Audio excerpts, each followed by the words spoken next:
Hello, and welcome back to Introduction to Computational Fluid Dynamics. Today we'll be talking about contemporary engineering, computational fluid dynamics in the aerospace industry, and the CFD process. I'm Professor Steve Miller. In the previous class, we went over our CFD codes that we're using in this class, and we talked about the process of using them from start to ending. Today we'll be looking closer at how this process fits in with the entire aerospace industry. Today we'll be talking about methods of investigation. These include the experimental approaches, theoretical approaches, computational fluid dynamics, and the combination of these approaches and examples of them of how they fit into the aerospace industry. We'll talk about the aerospace industry and what its impact CFD has had on it today, and we'll finally go over the entire process of CFD in more detail one more time. There's multiple kinds of methods of investigation in general, especially when it comes to the aerospace industry and computational fluid dynamics. The first, of course, is experimental methods, and these are probably what most people think when they think about aerospace engineering, who are outside the field. And on the right, you can see one particular photo from NASA where there's an F-16 type model in a wind tunnel. The flow in the wind tunnel moves from left to right, and you're seeing blue lights in the tunnel. These are actually sheets of lasers where they're illuminating particles to find the velocity field. Today, we can do the same type of thing with computational fluid dynamics at a much cheaper cost. Experimental methods are the most traditional way of examining aerospace or just general problems in physics and math and engineering. This is absolutely true when it comes to the aerospace industry itself. Unfortunately today, it's a much more expensive approach than, say, doing computational fluid dynamics. This is just because of the immense cost of running wind tunnels and paying all the people to run them and all the power requirements. The safety drives the cost even higher today. Teams of workers and experimentalists and technicians in the wind tunnel facilities, no matter the size today, from moderate to large, conduct experiments at the cost of tens of millions of dollars. I do not believe, and I think that most people in the aerospace industry who have a good amount of experience, that experiments are ever going to be fully replaced. There are things that computational fluid dynamics and theoretical approaches just cannot do well in experimental work. I've been involved in multiple projects where our CFD codes and predictions, unfortunately, were not able to predict what happens in some of the most simple experiments, where maybe some physical phenomena in the flow is just not captured by either the theoretical or computational model.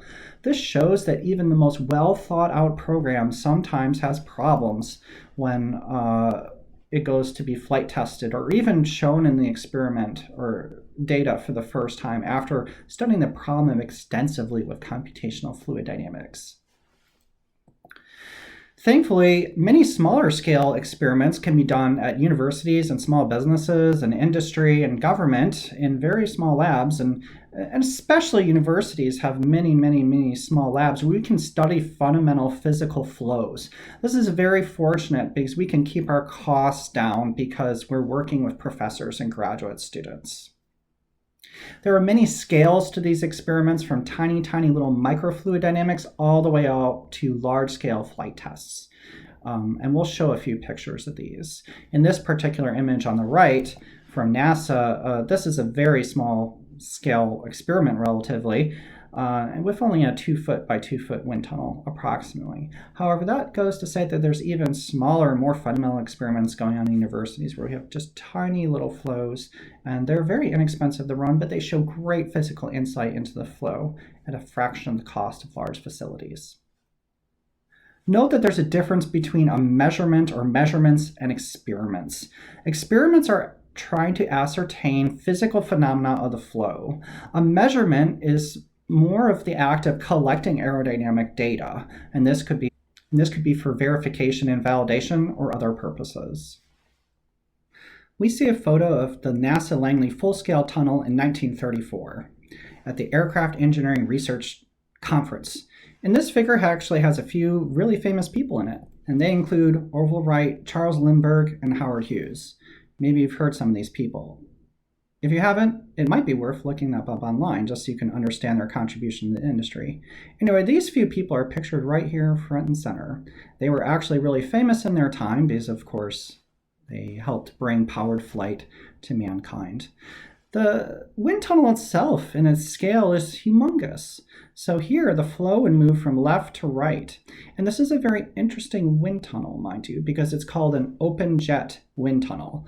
It's called an open jet wind tunnel because the airflow emerges from this large duct on the left, and it goes through a large open room and moves to the right through this collector, which has a very unique design to collect the flow from the spreading of the open jet.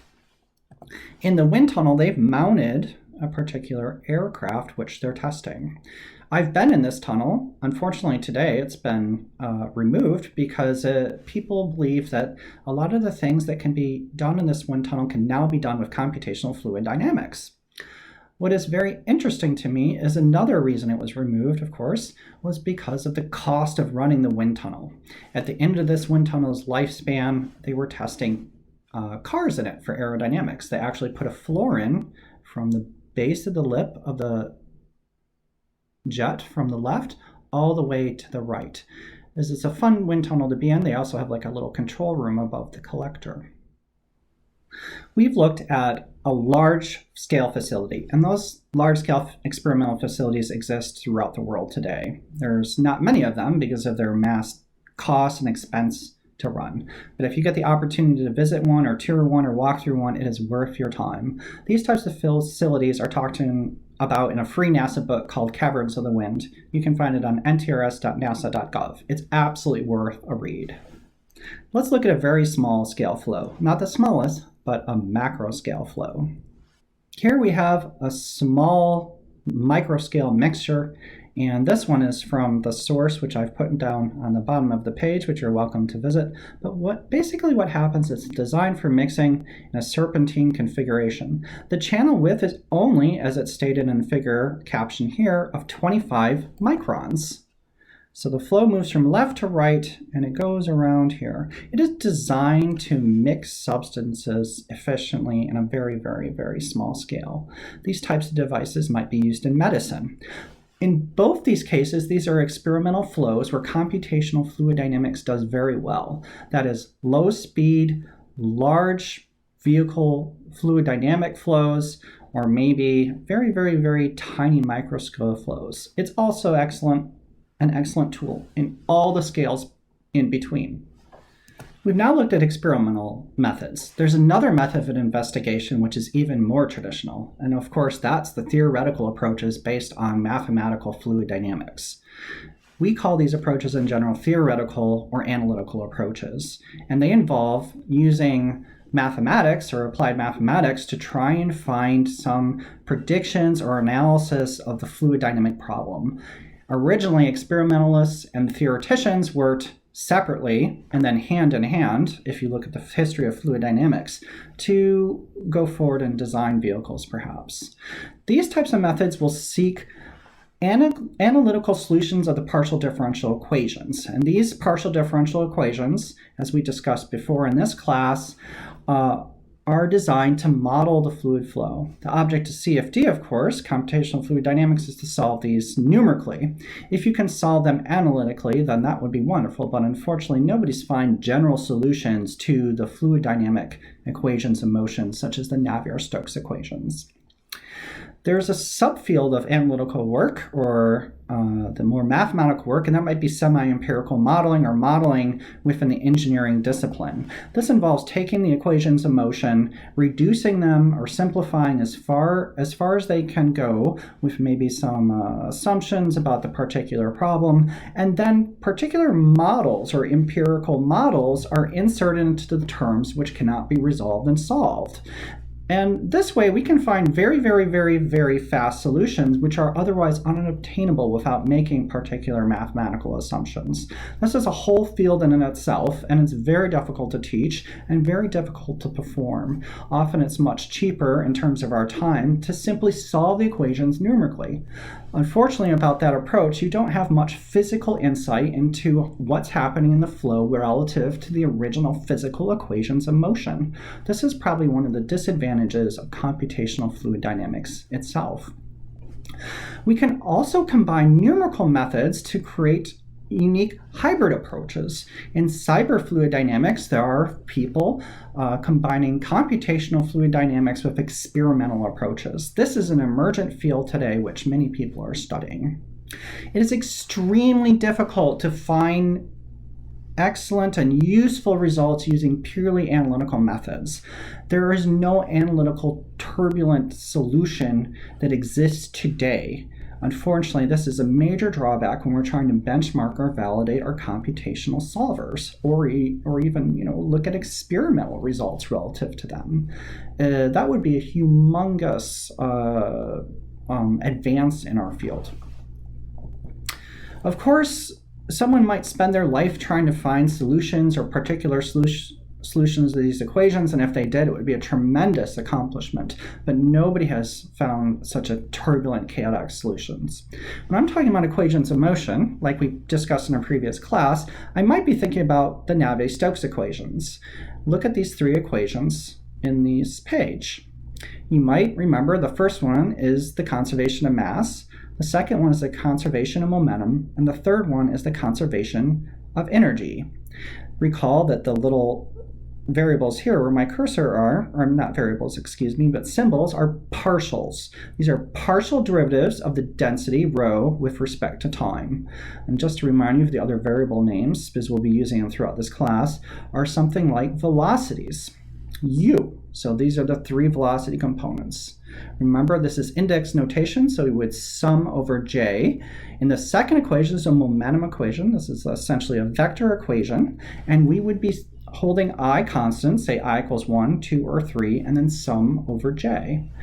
P is pressure, delta sub ij is the Kronecker delta function, and tau is the stress tensor, tau sub ij. E is going to be an energy. P is pressure, Q is heat transfer. So it's good to go back and review these equations and what the variables mean. They're going to be essential through the course. And I'll remind you a few times of what they are in the course, but eventually we'll have too many equations in the class to go back and review the equations or variables. The equation in the lower right part of the slide is one equation I derived. It's the spectral density of pressure from a turbulent field. This is an example of one semi-empirical or analytical equation for the power spectrum of the pressure fluctuations from a turbulent field. So you can read about these types of equations and their derivations on my website. It's really the bread and butter, so to speak, of my research. CFD is a tool, and this tool needs to be integrated into the aerospace industry or process to make predictions. Remember, ultimately, even if you're doing a theoretical approach, like in the equation in the lower right, the purpose of theory is prediction. So we've talked about experimental approaches and analytical or theoretical approaches. Of course, this class is about computational fluid dynamics, which represents the third approach. Computational fluid dynamics itself came after the advent of experimental and theoretical approaches, which date back thousands of years.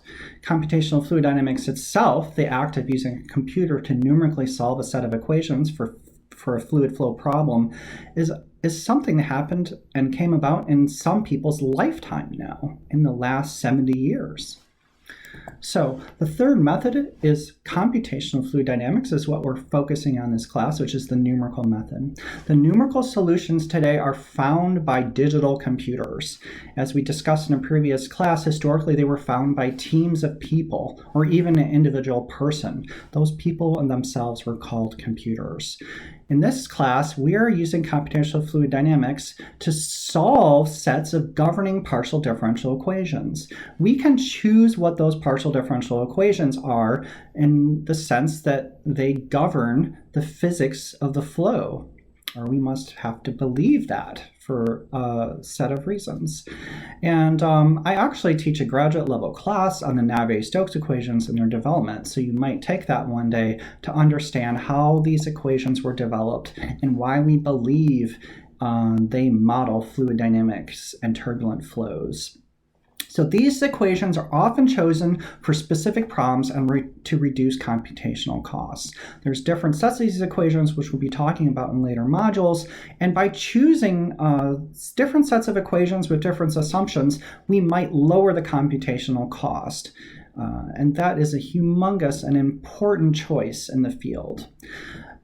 Computational fluid dynamics itself might be also combined with additional mathematical modeling or models. This is another way to simplify the sets of equations to find more efficient solutions with the same level of fidelity or accuracy. This is a very difficult technique to do and remains an area of active research. More recently, numerical techniques have really become useful, and that's mainly because of the development of more advanced numerical algorithms and, of course, computer power. These numerical algorithms or techniques and these equations of motion have been developed hundreds of years before the invention of the digital computer. That's quite amazing. And so this development actually didn't come hand in hand, but certainly the need and use for computational fluid dynamics, especially in the aerospace industry, helped drive the necessity in the United States, at least, for CPU development. Let's just, for fun, look at one image of a contemporary computational fluid dynamics solution in the bottom of your screen. What you'll see here is the fuselage of the NASA Common Research Model, and the flow is moving from the lower right to the upper left, and there's a plane right down the middle of the aircraft through its plane of symmetry. You can imagine if I mirror the aircraft body and wing about this plane, I would find an entire aircraft.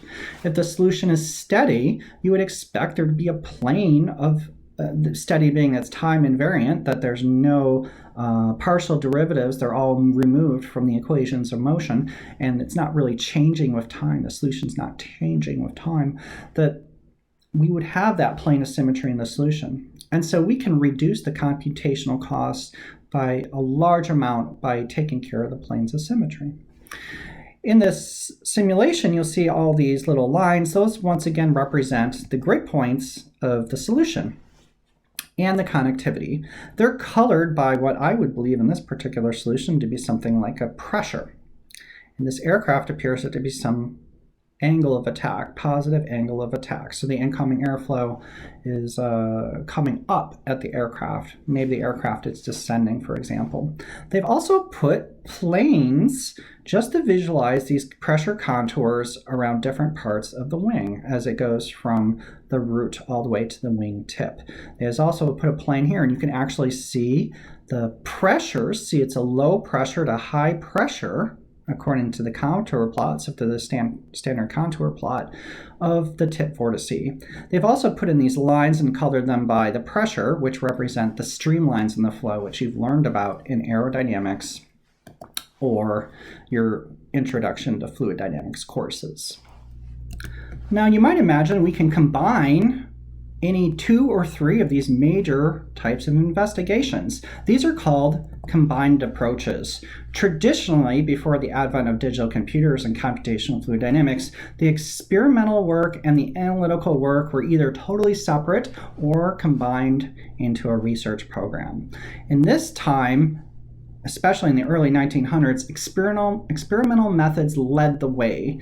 Aerodynamic theory was not advanced enough to predict and understand what was happening in the experimental approaches. In fact, the people like in the mathematics community and the experimental community couldn't even agree and often didn't even talk to each other about what's happening. You might have remembered certain terms. For example, one difference between the experimental community and the mathematics community was the D'Alembert paradox. It's worth studying if you're interested, and often it's presented in almost all fluid dynamics and aerodynamics classes leading up through university education in aerospace engineering. Early approaches often combine all three of these types of methods. In a good research or development program, there are going to be people performing computational fluid dynamics, there are going to be people doing experiments, and there's going to be people driving the program through theory. Often today, the theoreticians are not present. They've been replaced by the computational fluid dynamics community. And that's because the computational fluid dynamics approach, if it's done correctly, produces predictions, and much faster than a theoretician could probably produce a prediction for a similarly complicated flow, even if that was particularly possible.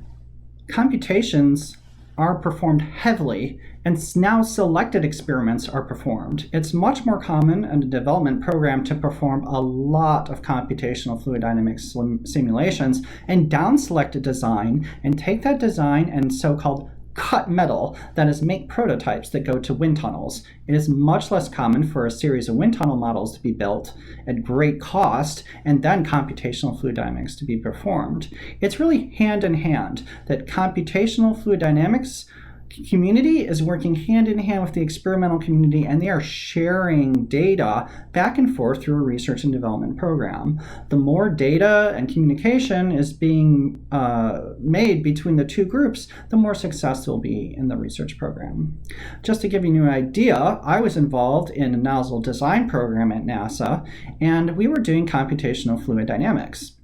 The experimental team did not cut metal until we produced a series of computational fluid dynamics simulations. The first nozzle that they manufactured, which is approximately of a 6-inch exit diameter, that's the distance between the two nozzle lips, the diameter of the exit of the nozzle, 6 inches, made of nickel alloy, cost $500,000 to make. That was the first nozzle of a series of nozzles that were constructed.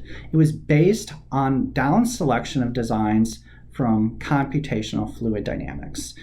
That process saved a tremendous amount of time and money for the experimental community.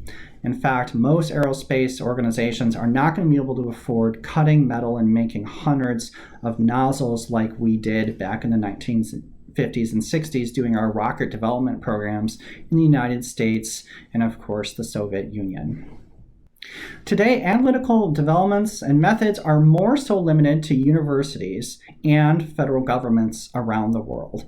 Why is this? A theoretician is someone who's usually doing very fundamental research, and they're not able to produce and do designs of, for example, a very complicated nozzle or engine system. That's much more difficult, especially in the fluid dynamics community. The theoreticians today are more so focused on fundamental theoretical research. The computational fluid dynamics community still does that, but they're able to work at a whole different levels and scale, from very fundamental flows all the way up to very applied flows and even flight test type programs. Experimentals are the same. They work from very, very fundamental flows, like the little microchannels I showed earlier in this presentation, all the way up, of course, to flight tests, which is an experiment in itself.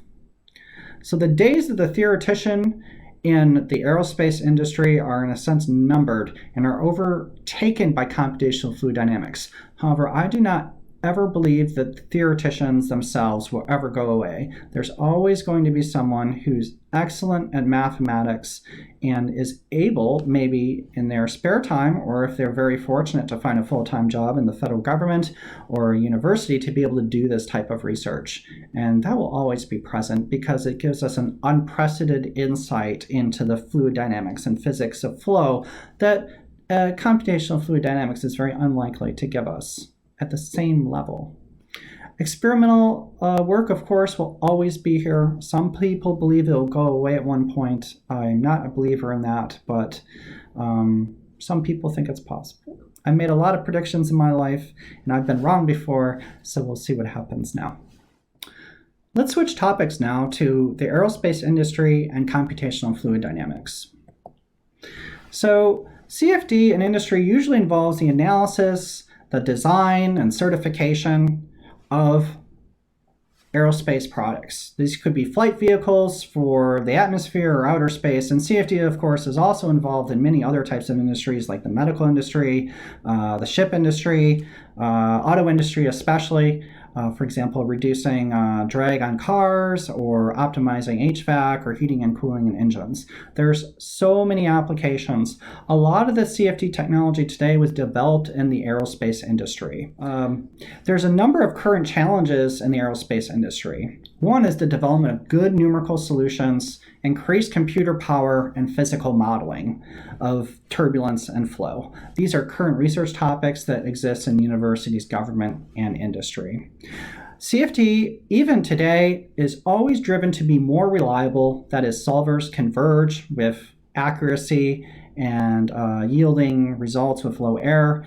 That CFD can be repeatable between users.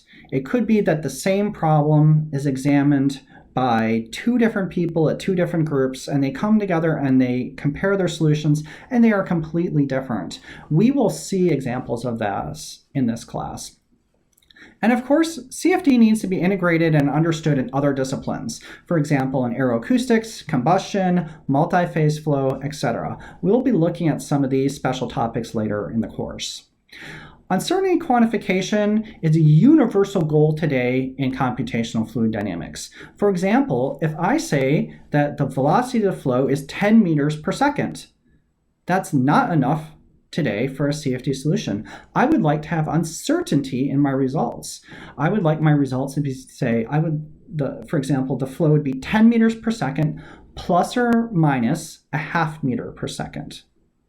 That would be an excellent outcome for computational fluid dynamics. And there are techniques to use existing computational and fluid dynamics codes, which don't give you uncertainty, to produce uncertainty. And there's new codes and research being developed today to find those uncertainty values and predictions.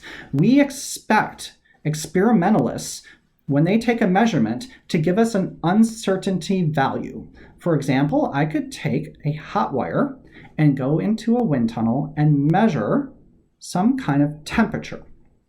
The temperature would have uncertainty, which is driven by the measurement system itself. When the experimentalist reports me the temperature at, say, the wind tunnel wall, it might be 300 Kelvin plus or minus 1 Kelvin, as an example. The advantage of this, of course, it gives designers and those as an analysis to say, here's the uncertainty of the measurements and my predictions, and it can help drive design. That is extremely important. Another important part of CFD today and its research in aerospace industry is really with the post-processing part of the program. The user interfaces and data extraction must be greatly improved. And as you start to learn and practice CFD, you'll find that after you worked so hard to create that computational domain, set the boundary conditions, get your solver running, and choose your turbulence models, your numerical methods, adjust your grid, do your solution independent studies, grid independent studies, that you still are forced to extract data. And for very large data sets of CFD numbering 100, terabytes perhaps, you'll have a lot of trouble extracting data and making sense of it. Thankfully, the emergence of big data today is hopefully going to help with that. And there's lots of statistical methods that are available, but they need to be implemented in the computer programs for post-processing the data. It's a huge challenge today. Let's look at the use of CFD in the aerospace industry with the growth of supercomputing technology. Please look at the figure in the lower part of the page. On the y-axis, we have a log scale. So it's 10 to the 0 is 1, 10 to the 1 is 10, 10 to the 2 is 100, etc. On the x-axis, we have years up through 2015. These data points are basically from particular processors. Now, there's a few trend lines that are fitted to processor metrics. These are the transistor count in the CPU in thousands. This is a single thread performance. That's the performance of a particular core according to SpecInt, which is a benchmarking package. There's the frequency of the CPU in megahertz. Typically, these are around 3 to 4 megahertz today for a CPU buy. This is the power consumption in watts when the CPU is at full performance. And then this is the number of cores in the CPU. So we can track these lines from 1975 up through 2015 today. And you'll notice the one thing that has been increasing the entire time is transistor count. The more transistors in your CPU, the better the performance for CFD. Recently, starting in 2005, the three other metrics like power, frequency, and single thread performance have been really leveling out, and this goes in through today. How do you increase the performance of the processor if you're still increasing the transistors? And that's to add more cores. If you add more cores, then your CFD code has to be run on more cores, obviously, on the actual processor to obtain increased performance. So parallel processing on high-performance computers is essential today to perform computational fluid dynamic calculations on a large scale. One might ask, how has the aerospace industry benefited from computational fluid dynamics today? We'll look at one particular part, which is the aeronautics industry. Labeled on this figure are many of the contributions computational fluid dynamics has made on the aeronautics industry. For example, cabin noise references the noise within the passenger space of the aircraft. That's like a community comfort. Another one might be how we integrate engines onto the wings. Wingtip design is especially difficult, and Richard Whitcomb, who is one of the founding fathers of wingtip design, once said that it takes as much effort to design a winglet or wingtip in this case as it does for the entire wing. It's a very difficult problem, and it's benefited from the use of computational fluid dynamics. So as you can see, there are many things that have been just in the aeronautics industry influenced by the use of CFD, and it's very important. As we can see, CFD has made a huge impact on the aeronautics industry. It's also made an impact on many other parts of aerospace and other industries. Let's just look at a few examples. Really, the impact of CFD came to the aerospace industry primarily in the aeronautics side in the 1980s. On the space side of aerospace, it actually had an impact much before then, especially in like nozzle design and other types of flows. But it was limited because of the lack of computer power. Really, the Boeing 737 was really starting to integrate their engines into their wings for crews, and that was one of the first real contributions of CFD in the aeronautics industry for the commercial sector. It has a huge impact, like we showed on the previous slide. In the rotorcraft industry, CFD is even more complicated. On the figure on the right, I've shown one particular CFD calculation of the flow around a helicopter. And you'll see contours of the CFD solution on the helicopter itself. And you'll see streamlines plotted on the helicopter over the little hub of the rotors and around the fuselage and the tail of the vehicle. The auto industry has also benefited greatly from computational fluid dynamics, and even our own Society of Automotive Engineering group uses CFD. For example, they use Star CCM software to develop the aero package of their vehicle. And if you're interested, I encourage you to join the SAE team or any other team like the AIAA rocket team in our universities, so you can get involved. And if you're interested, you can try and bring in CFD or join our CFD groups to see how CFD can be translated from in the computer a digital model to through the machine shop actual prototype or vehicle. Very interesting.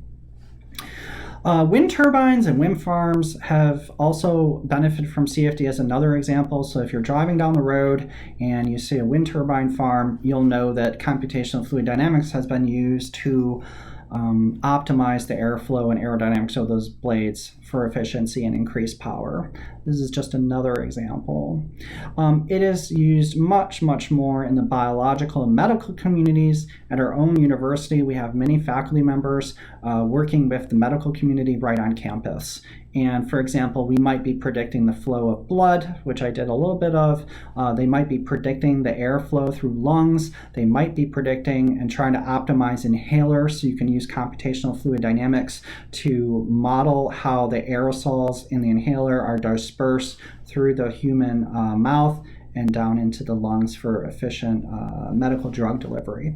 We have another faculty member doing essentially computational fluid dynamics to study how blood flows and medicine is delivered or penetrated, if you will, if that's possible. This isn't my field, so it's a little bit difficult for me to understand, for drug delivery through the blood-brain barrier. So you'll see if you're in biomedical engineering or a related field that you can bring in CFD to the medical community and save lives. Another example of which is my favorite, is the blood through the human heart. And some universities have taken MRIs and automatically done on a per patient basis computational fluid dynamics for hearts, and they might go in and identify flow problems. And for example, if they need a valve replacement, the surgeons might take guidance on what type of valve and how to implement it from a computational fluid dynamics simulation of the valve before and after replacement on a per patient basis. It's an amazing technology that's being developed now and being starting to put into practice. There's many more examples of this, but I want you to know that there's really not any industry where there's a liquid, gas, or plasma where some kind of computational approach, numerical approach, that is computational fluid dynamics, has not touched. It is amazing how it has transformed our world, and it might be a little bit underappreciated because it's totally behind the scenes. And there will be many opportunities. So if you understand computational fluid dynamics and some other field, you can always combine the two and do something new and exciting to help our society. It's also used in design optimization. So there's a field called multidisciplinary design and optimization, and computational fluid dynamics and simplified models from CFD or derived from CFD have been integrated into the vehicle system design process. So when designing a new aerospace vehicle for a particular mission profile during ascent or descent or in aeronautics, they might go through hundreds or thousands of candidate designs and down select with computational fluid dynamics combined with other systems analysis. Let's look at some results from the high-speed workshop of AIAA run by NASA. And what we're showing down here in the two figures is a coefficient of lift curve versus coefficient of drag for two different particular cases. You'll see in these figures the diamonds are measurements. And these coefficient of lifts versus drag are basically for commercial aircraft, which, full-scale commercial aircraft. And a number of groups went in and they did blind predictions with their particular CFD code. So they had the same wind tunnel speeds, the same wind tunnel boundary conditions, the same inlet condition, outlet condition, wall condition, placement, angle of attacks, and their job was to do a blind prediction to see if their computational fluid dynamics code could predict the CL for CD curves for this particular problem. So you can see in the lower left figure, there are a number of variations, especially at a CD of 0.03 to 0.04 amongst all the codes. At very low levels, they're in relatively good agreement, and at very high levels they are. But you can see there's a very, very, very large difference in error, if you will, relative to the experimental data. So different groups performing with all their best practices are predicting highly varied values. On the right, it's even more disturbing in terms of the prediction quality. This CL over CD curve, almost everybody missed the black symbols, which are their experimental data. All the predictions are the red symbols and lines. Everybody under-predicted the CL over CD at, say, example, CD of 0.3. That is a major problem. In the aerospace industry, 1% change in drag would translate to billions of dollars of saved fuel. And of course, that would also greatly benefit our environment. If we're using our CFD codes to design aircraft, for instance, and they're predicting the wrong values of lift and drag, how can we possibly improve our designs? Especially when that's true from different computational fluid dynamics groups. So we look to researchers in computational fluid dynamics, and not only the researchers, but the users to develop best practices to make better predictions. And this will lead to, of course, a society with a better environment and more efficient aircraft in this particular case. As I discussed in the previous class, the impact of computational fluid dynamics is across almost all industries where there's some sort of fluid flow problem, and there's no real limit into the improvement that would be translated into society. Let's look at one more example. Here we have multiple solutions for the same problem. We have the same domain, the same boundary conditions, but multiple solutions are found with the same CFD code and different CFD codes. We call these solvers sometimes informally. So the same solver or different solvers for the same problem are finding different answers. These are illustrated in the lower left and right figures here. So in the lower left, we have various predictions by the same CFD code, but with different settings, if you will, against experimental results, which is the black line. So there's many differences between all these, between coefficients of lift of 2.2 and 2.8. On the right is the case like we've seen previously, where we have multiple solvers compared to an experiment, which is the black line. And all these colored lines are the different solvers. There's some recent work by Spallart and Venkatakrishnan on user awareness and concerns, and I'd like to read this together. The quality of CFD answers depends on at least three factors: the code, the available computer resources, which limit the grid resolution and number of iterations, and the user.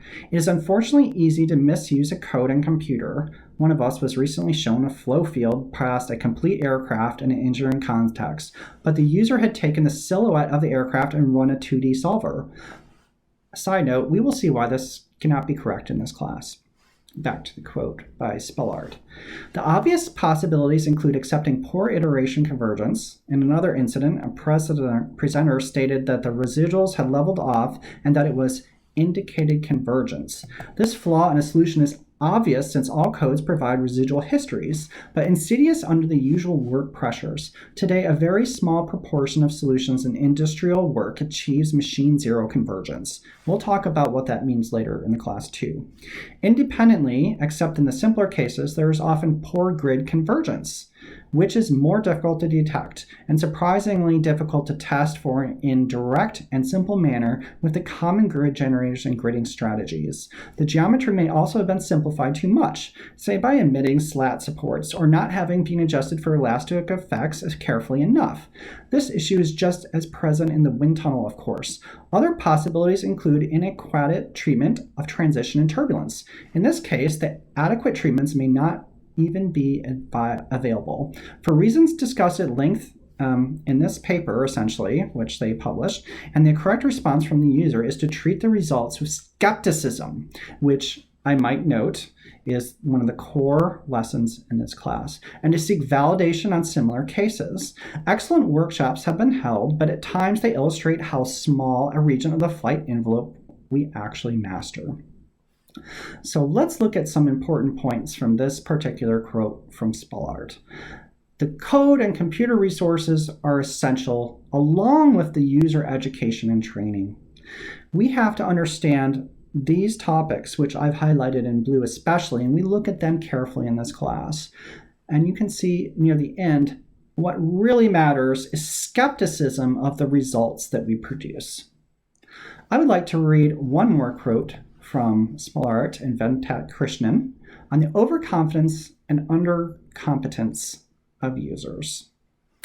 And that would be us in this class, as a user of CFD code at least. We perceive a danger of overconfidence and undercompetence in computational fluid dynamics. There are many ways to produce bad CFD, from careless attitudes to serious inattention to numerics, issues and convergence, to being unaware of the mysterious failings and fallacies of turbulence modeling. which we will get into in this class. These are not highlighted by the providers of computational fluid dynamics capabilities. What they're saying here is the commercial solver companies are not communicating to their customers or users the deficiencies and assumptions that go into turbulence modeling. Back to the quote, at least not in the packaging of the product. Although some of these entities have discussed failures and partial successes openly in scientific papers, we do not doubt that mistakes are made and will be made in the future. And we do not blame our non-CFD colleagues for their prudence in adopting CFD, whether on the industrial or regulatory sides. Such mistakes occur also in physical testing, of course. Another danger is the erosion of physical and engineering judgment in aerodynamics. And I'm hoping that we can teach you some of this at this university in class.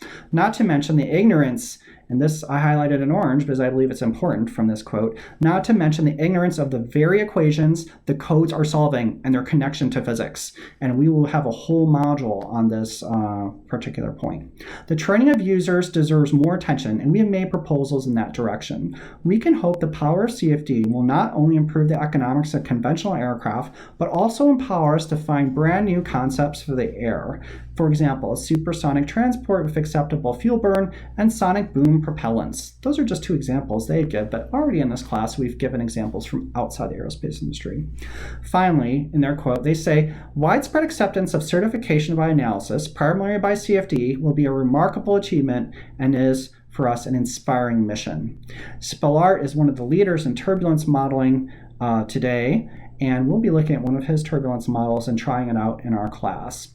I do not usually read quotes of this length in my classes, but these two pages I've read out and highlighted important terms which I'm trying to address in this class. Let's transition back to the CFD process. Remember, almost all computational fluid dynamics code follow the same process. The CFD process is always to define the problem before you begin. This is true in any field of engineering. Then the first step is the pre-process. This is where, after we define the problem, we take the geometry and find some candidate fluid domain. That's where the gas, liquid, or plasma might reside. Then we have to identify what the boundary conditions are. After we do that, we find the computational grid as we previously talked about. And we'll have a whole module after this one on grid generation.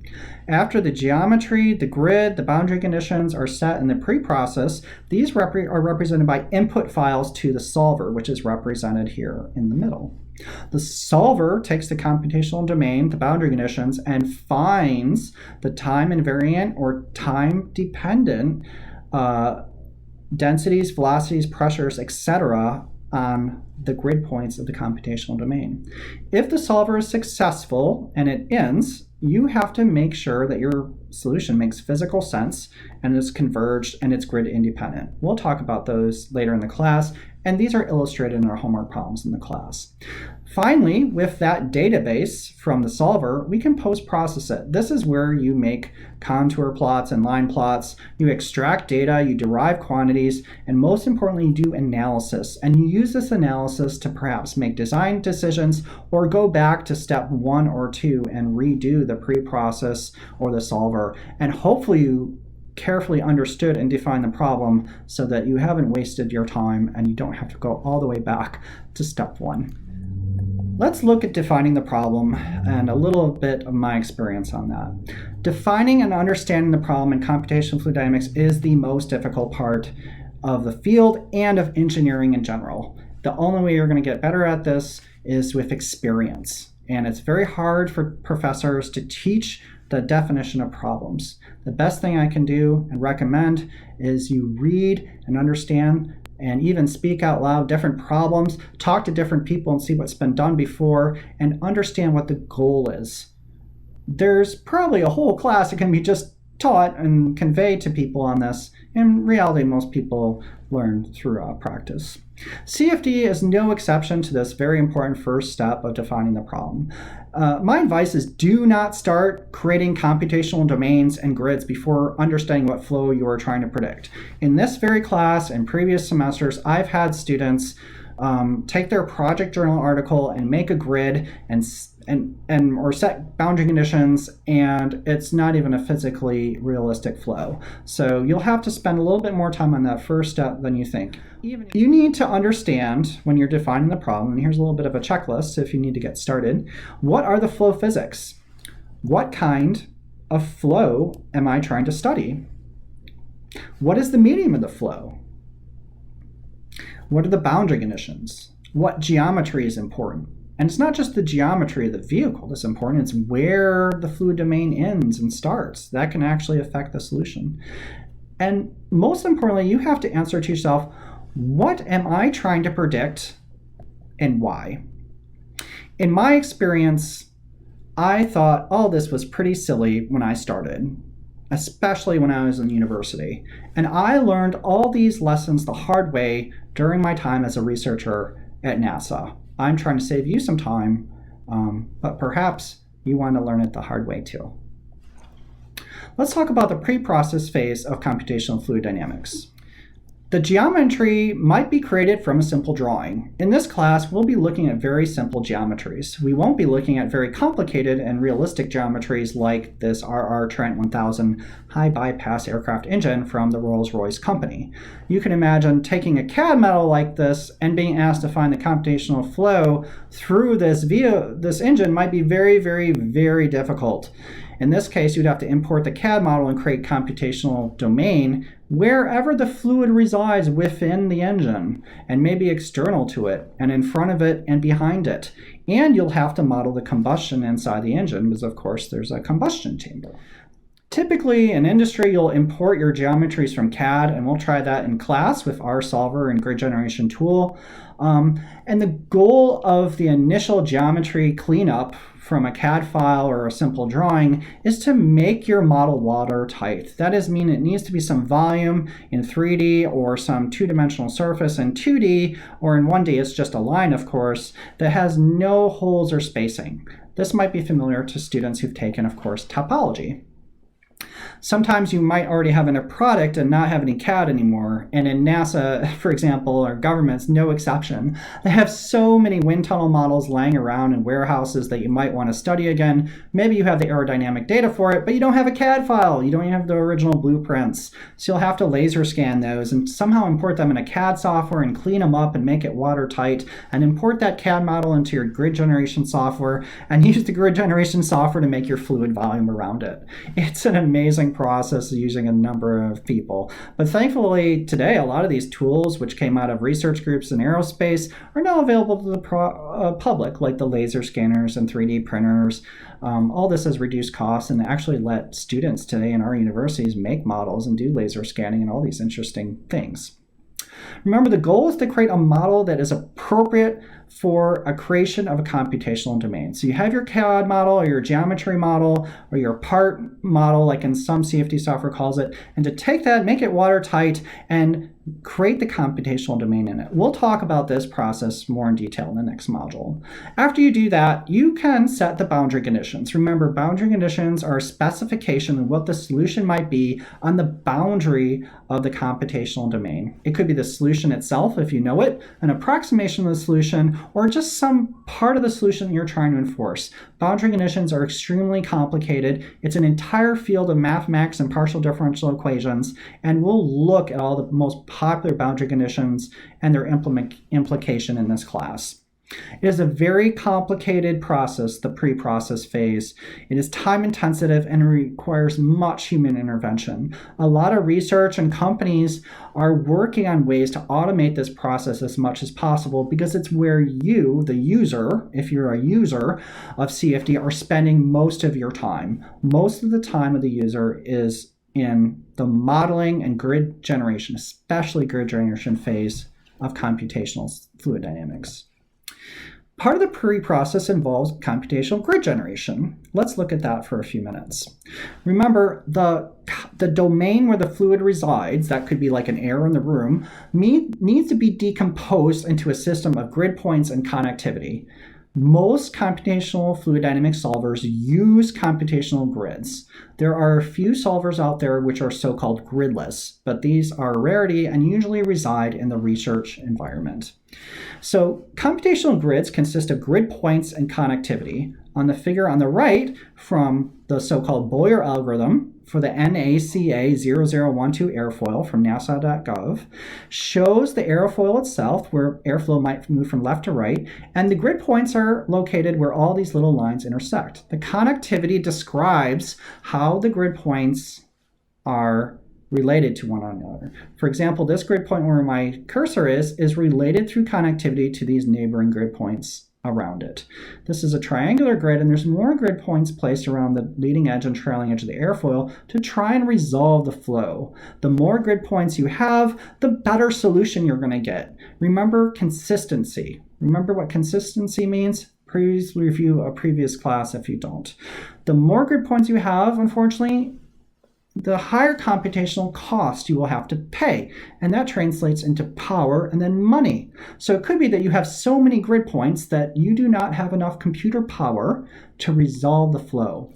For example, there are some direct numerical simulation problems of high Reynolds number turbulence where if we used all the computer power in the world ever invented, we would not be able to solve the problem. So there's a balance between better solution with more grid points and more grid points for a higher computational cost.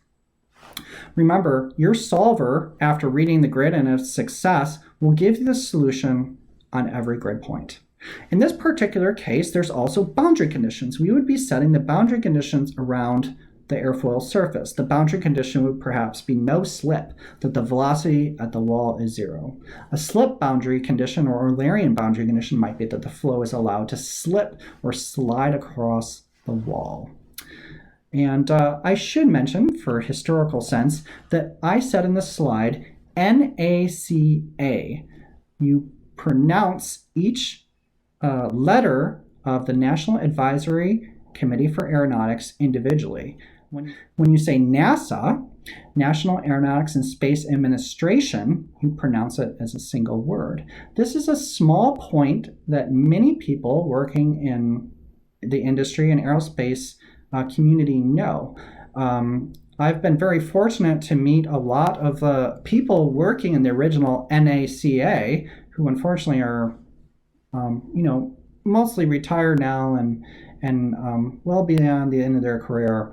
They have always pronounced it NACA. So when I hear someone say NACA, I realize that they do not know the history of the organization, and that's unfortunate. The solver is the core and heart of the computational fluid dynamics code. It's going to take the computational domain and the boundary conditions and try and find the solution. That is the densities, the velocities, the pressures, etc., which I call the field variables on the computational domain. If it's successful, you'll be able to post-process the results. The core part of the solver is going to do a number of things. It's going to discretize the equations of motion. That is, take them into their continuum form and put them in a discrete form, which is appropriate for a digital computer to solve.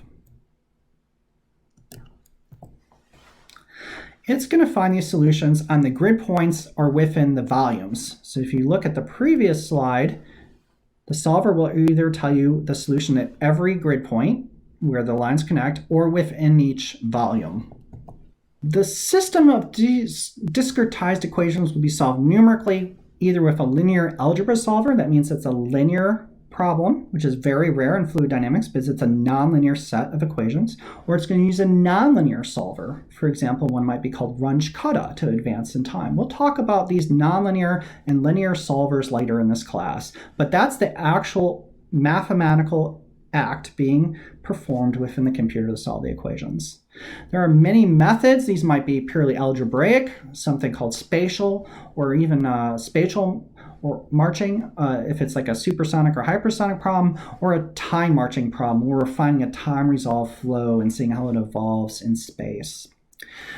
These methods all have different techniques to monitor their progress. And here's a figure I showed earlier, but I'll represent one more time. You can see on the x-axis we have iteration. That's the amount of time or step that the solver is working on, if you will, and the y-axis represents the error. And here's different solvers and acronyms. We'll be talking about some of these solvers in this class, and you can see some are more efficient on a per iteration basis than others.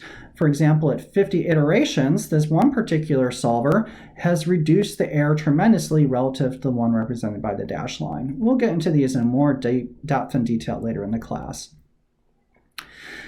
These solvers are usually stable and they're designed for stability, but sometimes the solution blows up and goes to infinity or becomes not a number or maybe negative infinity, or the code just crashes because there's some numerical problem. Maybe the problem isn't well posed. It could be a user problem where they set the wrong boundary conditions for a particular flow and no solution can exist. It's possible to set up problems where no solution exists. This is where we need educated engineers, scientists, and mathematicians to be able to set boundary conditions and set up the problem and initial condition correctly so we don't have this problem. Most of the major difficulties for solvers in mathematics and physics and turbulence modeling resides here. This is really the heart and core of CFD.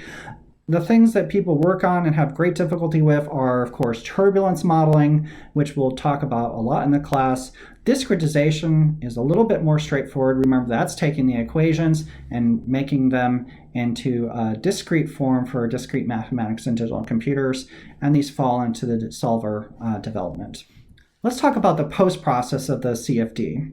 This is where, once we have a converged solution that we believe to be correct from the solver, we look at that numerical database, which is just a file on your computer containing the computational domain and all the variables you're interested in, like velocities, for instance, and you want to examine the flow. So first, you might want to extract whatever values you need. These could be like vorticity, like we talked about previously. You might calculate vorticity from the velocity vectors and plot them. Another one's Q criterion. The solvers usually only give you the field variables or the variables that the solver is trying to find explicitly. Solvers use a lot of memory because it's storing the whole computational fluid dynamics solution in the computer's RAM. So if you store additional variables, you may not be able to fit the problem on your desktop or even a supercomputer. So it's very typical you only store in memory, in the solver, only the variables you need. These are written to the hard drive of the computer when the solver ends. And with a post-processing piece of software, like we're going to use in this class, we'll load those files and try and make plots and understand the flow. Other quantities that can be derived are perhaps turbulent kinetic energy, the drag or lift of a vehicle, the dissipation rate of energy, the so-called Q criterion, which is shown here on the right in this example from NASA, or vorticity. So let's look at this example and just talk about it for a second. You'll see these blue lines are the computational grid and the connectivity. So the solution is known at every grid point. This grid point is not just on the surface here. This is only the grid shown on the wall, but it's actually volumetric. Remember, you have grid points everywhere you have a solution. So that's within in the cavity, which is shown in green, and above the cavity. The flow moves from lower left to upper right.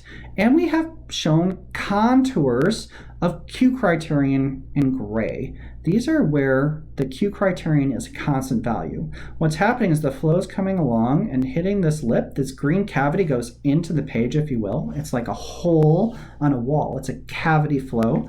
And the flow sheds off the lip and sides of the lip of the cavity and grows into these large coherent structures and vortices. There's primary vortices, which are shown like here, here, and here, that shed downstream. They move downstream with the flow. And then these so-called neck vortices and secondary vortices that emerge from the primary vortices. This is one typical time-dependent computational fluid dynamics simulation and a visualization of the results.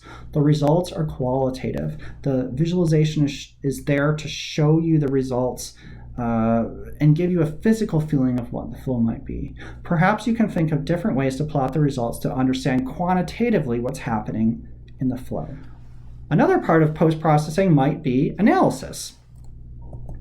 So in analysis, we might visualize the results graphically or have some other representations of the solution for understanding the physics and implication of the results. Plotting these results is one type of analysis, and you can see the results on the right here are much more quantitative than the previous cavity results.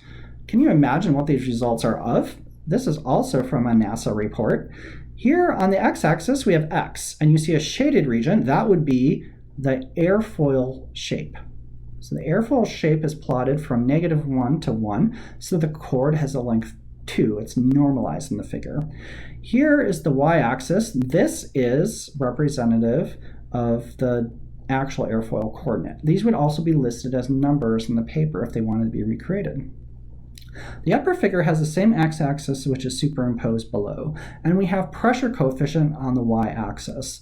You will note that C sub P is plotted with the negative values on the positive part of the y-axis and positive values on the negative part of the y-axis.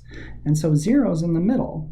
What we have here are the computed results. These are from the computation, which are circles in both graphs, and the exacta results as a line.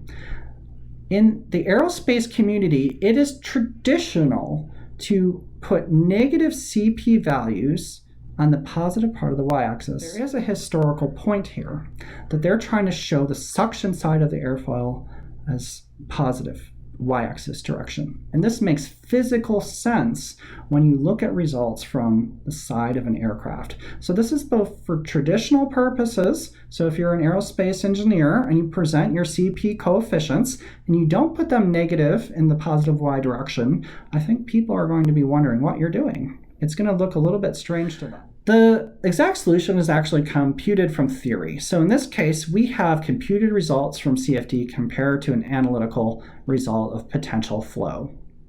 Very interesting. Once these results are analyzed, for example, design decisions are made through the analysis process. So in this class, we've done a few things. One, we've looked at the methods of investigation. We've looked at purely experimental approaches and examples, their advantages and disadvantages, theoretical approaches and their disadvantages and advantages, and computational and fluid dynamic approaches and their advantages and disadvantages. And when you combine all three, you have a very powerful research and development program where computational fluid dynamics today is an essential and critical part. It is very, very rare in industry today where you have experiments without some sort of analysis and some sort of numerical or computational program. They go hand in hand. The second major thing we talked about today was the aerospace industry and computational fluid dynamics. This is a very deep subject in itself with a lot of history and changes over the years. And it's very interesting if you want to take time to read about it. Unfortunately, in this class, we don't have more time to get into these issues. One of the most important points, which I pulled out by some papers, and we will have a theme about this through this class, is skepticism. How do I know my results are correct? How do I know that I have a grid independent solution? How do I know just because my solution converged, it's actually a physical result? There's all kinds of things to think about in CFD, and we'll be posing these questions throughout the class. Once again, I've shown the basic steps of CFD. Define the problem. That is the most important thing. What is the first step? The pre-process. That's setting up the problem. The second step is solving the equations. That's the solver. The third, of course, is the post-process to understand results, make analysis, go back to a previous step and repeat them, and make design decisions or other work with other experimental and theoretical groups. Next time in the class, we'll be talking about computational fluid dynamics codes. We'll look at research codes versus commercial codes. What's the difference between a research code versus commercial code? We'll look at serial versus parallel processing. And I've talked about why we do parallel processing today. Remember, to increase the processor performance and performance of our codes, we have to use more cores on a per CPU basis. And if we want to solve very large problems to even fit them in memory of the computer, we have to go to a supercomputer with either shared memory or distributed memory architecture. We'll talk about those differences in high performance computing, both at the CPU scale and memory architecture next time. We'll also talk about the various number of codes available to the user. We'll go through those. It won't take long, but it's very interesting how many many hundreds and thousands of CFD codes have been developed, and a lot of them have been developed for a specific task. And it's just like choosing the right tool for the right job. You have to choose the right CFD code for the right problem. For example, there are CFD codes developed just to study turbine dynamics for the power industry, land-based turbines. We'll also talk about flow visualization. There's a wide variety of flow fields to study. We'll look at some of those. And then we'll, just for fun, look at natural flow visualizations and how they compare with CFD. Natural flow visualization might be something like, I'm just going to a stream and watching the vortices behind a rock, or maybe I'm going to an air show and seeing a parental globe cloud behind an aircraft. It'll be a lot of fun. Thank you very much for your time today. I'm Professor Steve Miller.